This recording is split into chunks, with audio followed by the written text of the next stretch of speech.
എന്താ ഇപ്പം പറയാ, ഭാഗ്യം തന്നെ, വേറൊന്നുമല്ല.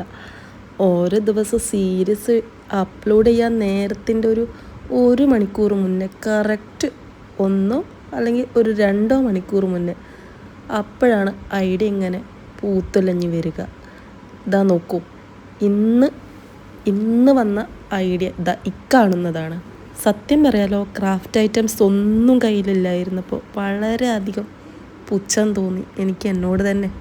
മോശം അങ്ങനെ പോയി ഇതാ ആരി വർക്ക് പഠിക്കാൻ വേണ്ടിയിട്ട് മേടിച്ച സാധനമാണ്. എന്നാൽ പിന്നെ ഇന്ന് ഇതിലാവാം പരീക്ഷണം. റെഫറൻസ് പിക്ക് എടുത്തു, ഇതാ മെല്ലെ വരച്ചു തുടങ്ങി. വലിയ ഡീറ്റെയിൽ ആയിട്ടുള്ള വരയ്ക്കൊന്നും ഞാനില്ല, കാരണം എന്ന് വെച്ച് കഴിഞ്ഞാൽ തെറ്റി മായ്ച്ച് അടുത്ത ചിത്രം വരയ്ക്കാനുള്ള ഒരു ടൈമൊന്നുമില്ല. പറഞ്ഞല്ലോ, 1-2 മണിക്കൂർ മുന്നെയാണ് ഒരു ബോധോദയം വരിക ഇന്ന് എന്താ ചെയ്യേണ്ടതെന്ന്. അപ്പോൾ വേഗം ഒരു ഒപ്പിക്കൽ വരയ്ക്കുന്നതാണ്. ഓക്കെ ഫൈൻ, ഇത് ഏകദേശം സ്കെച്ചായി കഴിഞ്ഞിരിക്കുന്നു. അപ്പോൾ ഇന്ന് ഈ ഒരു സ്കെച്ചിൽ ചെറിയൊരു ട്വിസ്റ്റ് കൊണ്ടുവരാൻ ഉദ്ദേശിക്കുന്നുണ്ട്. നോക്കട്ടെ നടക്കുമോ ഇല്ലേ എന്ന്. അങ്ങനെ വരച്ച് ഇതാ ലാസ്റ്റ് ഔട്ട്ലൈനുകളെല്ലാം റെഡിയായി കഴിഞ്ഞു. ഇനി നമുക്ക് കളറിങ് ആണ് അടുത്തത് വരുന്നത്. ഇതാ ചെറിയൊരു ഓടക്കുഴൽ ഞാൻ മറന്നു പോയിരുന്നു കേട്ടോ, പെട്ടെന്നാണ് അത് ഓർത്തത്. ഓടക്കുഴലില്ലാതെ എന്ത് കൃഷ്ണൻ. ചെയ്യുമ്പോൾ മനസ്സിൽ നല്ലൊരു ആശ്വാസം. 4ാമത്തെ ദിവസം കഴിഞ്ഞല്ലോ, നാളത്തേക്കുള്ളത് നാളെ നോക്കിയാൽ മതി, എന്നാലും ഇന്നത്തേക്കുള്ളതായല്ലോ. ഇതാ വരച്ചു റെഡിയായി. ഇനി ഇതെല്ലാം ഒന്ന് ഔട്ട്ലൈൻ ചെയ്തെടുക്കാം. ഇതാ നോക്കൂ, ഒപ്പിച്ച് ഏകദേശം ഒപ്പിച്ചു. തലപ്പാവും തിലകവും കണ്ണെഴുതി ചായം വരച്ചു. ഇതാ റെഡിയായി. ഇതാണ് ഞാൻ പറഞ്ഞ ട്വിസ്റ്റ്. കണ്ടോ, ഇന്നലെ ഷോപ്പിൽ കണ്ടപ്പോൾ വളരെയധികം ഇൻട്രസ്റ്റ് തോന്നി മേടിച്ചതാണ്. എന്താ ഇതുകൊണ്ട് ചെയ്യാമെന്ന് സത്യം പറയുകയാണെങ്കിൽ അറിയില്ല. പിന്നെ ഇതുപോലത്തെ ചില പൂക്കളുണ്ടാക്കി തലപ്പാവിലങ്ങ് വെച്ച് കൊടുത്താലോ, അപ്പോൾ ഇത്തിരി വെറൈറ്റി ആയിരിക്കില്ലേ എന്നാണ് എൻ്റെ ചിന്ത. നോക്കട്ടെ ലാസ്റ്റ് ആവുമ്പോഴേക്കും. വെറൈറ്റി കളറുകൾ ആണ് മേടിച്ചത്, ഇത്തിരി കളർഫുൾ ആവട്ടെ വിചാരിച്ചിട്ട്. അപ്പോൾ ഓരോന്ന് ട്വിസ്റ്റ് ചെയ്ത് ഇതാ ഇങ്ങനെ കിട്ടി. ഇവിടെ ഒരു ട്വിസ്റ്റ് കൊടുത്തു, ആ വലിയ നീളൻ കമ്പ് ഉള്ളിലൂടെ എടുത്ത് പുറത്തെടുത്തു. എന്നിട്ട് വീണ്ടും അവിടെ വെച്ചൊരു ട്വിസ്റ്റ് കൊടുത്തു. ഫുൾ ട്വിസ്റ്റ് അല്ലേ. ഇനി വലിയ പെർഫെക്ഷൻ ഒന്നും ഉണ്ടാവില്ല, കാരണം എന്താണെന്ന് വെച്ചാൽ ഇത് എൻ്റെ ഫസ്റ്റ് അറ്റംപ്റ്റ് ആണ്. ഇതെന്താ ചെയ്യേണ്ടതെന്ന് പോലും അറിയില്ല. ഒരു ഫ്ലവറിലേക്ക് എത്തിക്കണം, അത്രമാത്രം ഇപ്പോൾ ലക്ഷ്യം. പിന്നെ ഓരോ ഇതളുകളായിട്ട് മെല്ലെ വിടർത്തിയെടുത്ത് ഇവിടെ ഒരു എക്സ്ട്രാ സാധനം വന്നു. ഇങ്ങനെ വരാൻ പാടില്ല എന്നാണ്, സാറില്ല, നമുക്കതൊരു വീണ്ടും ഇതിലാക്കിയെടുക്കാം. അങ്ങനെ അങ്ങോട്ടും തിരിച്ച് കുറച്ച് ഷേപ്പൊക്കെ ചെയ്തെടുത്ത് ഏകദേശം ഒരു ഫ്ലവറിലെത്തിയിട്ടുണ്ട്. അപ്പോൾ സെക്കൻഡ് ഫ്ലവർ റെഡി. ഇനി നെക്സ്റ്റ് കളർ, അടുത്തതൊരു കളറും കൂടി എടുത്തിട്ട് ഇങ്ങനെ നമുക്ക് തലപ്പാവ് ഫില്ല് ചെയ്ത് കൊടുക്കണം. അപ്പോൾ എന്തായാലും മേടിച്ച ഐറ്റം ഇത്തിരി വെറൈറ്റി ആയിട്ട് ഉപയോഗിക്കണം എന്നുള്ളൊരു ആഗ്രഹം ഇവിടെ ഏകദേശം സക്സസ് ആയെന്ന് കരുതുന്നു. അപ്പോൾ അടുത്ത പൂ റെഡി, ഇതവിടെ തന്നെ വെച്ച് കൊടുത്തു. ഇനിയുമുണ്ട് കുറച്ചുകൂടി. അടുത്ത കളർ നോക്കൂ. ഇതിങ്ങനെ ട്വിസ്റ്റ് ചെയ്തെടുത്തു.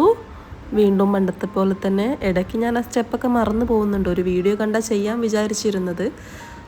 എങ്കിലും പറ്റുന്ന പോലെയൊക്കെ ഒരു ഫ്ലവർ ഷേപ്പിൽ അങ്ങ് ഒപ്പിച്ചു. ഇടയ്ക്ക് ഇവിടെ ഇതിലൊക്കെ ഞാൻ ട്വിസ്റ്റ് ചെയ്യാൻ മറന്നു കേട്ടോ. ലാസ്റ്റ് ഒരു ഫൈനൽ ട്വിസ്റ്റ് ഉണ്ടായിരുന്നു, മറന്നു. പക്ഷേ ഞാൻ എന്തൊക്കെയോ ഒപ്പിക്കാൻ നോക്കുന്നുണ്ട്. ഇതിങ്ങനെയാണോ, ഇതിങ്ങനെയല്ലടാന്നൊക്കെ പറഞ്ഞ മാതിരി. ഓക്കെ, എങ്ങനെയെങ്കിലുമൊക്കെ ഒപ്പിച്ചെടുക്കണം, അത്രേ ഉള്ളൂ. അത് തെറ്റിപ്പോയതായിരുന്നേ, അതൊന്നും കൂടി കറക്റ്റ് ചെയ്യാണ്. അങ്ങനെ തിരിച്ചും മറിച്ചും ഒടിച്ചും വളച്ചും ഒക്കെ പൂക്കൾക്ക് വേണ്ടിയിട്ടുള്ള കഠിന പരിശ്രമത്തിലാണ്. കണ്ടപ്പോൾ വിചാരിച്ചില്ല, അല്ലെങ്കിൽ വീഡിയോ കണ്ടപ്പോൾ വിചാരിച്ചില്ല, ചെറുതായിട്ട് പണിയുണ്ട്. അത്ര വലിയ പെർഫെക്ഷനിലൊന്നും കിട്ടുന്നില്ല. പിന്നെ അങ്ങോട്ട് വളച്ചും ചെരിച്ചും ഒടിച്ചും നമുക്ക് വേണ്ട രൂപത്തിൽ അങ്ങോട്ട് ഒപ്പിച്ചെടുക്കന്നെ. കണ്ടോ, ഇങ്ങനൊരു ട്വിസ്റ്റ് ചെയ്ത് കൊടുത്തു കഴിഞ്ഞാൽ അതിനൊരു ഉറപ്പ് കിട്ടുള്ളൂ. എന്നിട്ട് പുറത്തെടുത്തിട്ട് വേണം നീളത്തിലുള്ള വാല് ഉള്ളിലൂടെ എടുത്ത് വീണ്ടും പുറത്തെടുത്ത് അവിടെ ഒരു ഡിസ്റ്റ് കൊടുത്ത് പിന്നെ ഇതൊരു ഫ്ലവറിൻ്റെ ശരിക്കൊരു ഫ്ലവറിൻ്റെ താഴോട്ടുള്ള ഒരു കമ്പ് പോലത്തെ ഭാഗം ഉണ്ടാവില്ല, അത് ഉണ്ടാക്കാനാണ് ആ താഴെ നീണ്ടത് ഉപയോഗിക്കുക. പക്ഷേ എനിക്ക് ആ കമ്പ് ഇവിടെ വേണ്ടല്ലോ, അപ്പം ഞാനതൊരു വീണ്ടും ഇതിലാക്കി, കണ്ടോ, തിരിച്ചു കൊടുത്ത് ഇതിലാക്കി. അങ്ങനെ ചിലതിന് 5 ഇതൾ, ചിലതിന് 6 ഇതൾ, 5 6 8 10 എത്രയെങ്കിലും ആവട്ടെ, സംഭവം പൂവായി കിട്ടിയല്ലോ. ഒരു തലപ്പാവിന് വേണ്ടി ഡിസൈൻ ചെയ്യാൻ ഇത്രയും കഷ്ടപ്പാടുണ്ടോയെന്ന് ലാസ്റ്റാണ് തോന്നിയത്. അങ്ങനെ ഒതുക്കിയെടുത്തതാ 4ാമത്തെ ഫ്ലവറും റെഡി. ഇനിയും 2 അല്ലെങ്കിൽ 1 കൂടി വയ്ക്കാം. ഈ കളറാണ് അതിനെടുത്തത്. ഇപ്പം ഏകദേശം ഫില്ലായി കേട്ടോ തലപ്പാവ്. ഇനി വെച്ചിക്കാൻ സ്ഥലമില്ലാന്ന് തോന്നുന്നു. ഞാൻ അങ്ങോട്ടും ഇങ്ങോട്ടും കുറച്ച് അഡ്ജസ്റ്റ് ചെയ്തൊക്കെ വെച്ച് നോക്കി, ഇല്ല, ഇത്ര തന്നെ ഉള്ളൂ. അപ്പോൾ ഏകദേശം സെറ്റായി. ഇനി ഇതെല്ലാം ഒന്ന് ഫിക്സ് ചെയ്യണം. ഓടക്കുഴൽ വരച്ചിട്ടില്ല കേട്ടോ, പെട്ടെന്നാണ് അതിൻ്റെ ഓർമ്മ. അപ്പോൾ ചെറുതായിട്ടൊരു ഓടക്കുഴലും കൂടി വരച്ചു കൊടുത്തു അതിൻ്റെ കൂടെ തന്നെ. പിന്നെ ഫ്ലവേഴ്സ് ഫിക്സ് ചെയ്യണം. ഫ്ലവേഴ്സ് ഫിക്സ് ചെയ്യാൻ ഫെവിക്കോളോ അല്ലെങ്കിൽ B700 അങ്ങനത്തെ ഏതെങ്കിലും ഒരു പശ യൂസ് ചെയ്യുക. അങ്ങനെ ഞാൻ അതും ഫിറ്റ് ചെയ്തു. നോക്കൂ, ഇതാണ് എനിക്ക് ഫൈനൽ ലുക്കായത്. അപ്പോൾ ഏതാനും നിമിഷങ്ങൾ കൊണ്ട് തന്നെ ഉണ്ടാക്കിയെടുത്ത ഈ ഒരു വർക്ക് പെർഫെക്ഷൻ കുറവാണെങ്കിലും നിങ്ങൾക്ക് ഇഷ്ടപ്പെട്ടെങ്കിൽ ലൈക്ക്, സബ്സ്ക്രൈബ്. പിന്നെ ഇതുപോലത്തെ വെറൈറ്റി ഐറ്റംസ് നിങ്ങൾക്കും ഉണ്ടാക്കി നോക്കാം. ഇതിലും നന്നായിട്ട് എന്നെപ്പോലെ കുറച്ച് മുന്നേ അല്ലാതെ വളരെ പ്ലാൻഡ് ആയിട്ട് ഉണ്ടാക്കിയാൽ ഇതിലും നല്ല ഐറ്റം റെഡിയാണ്.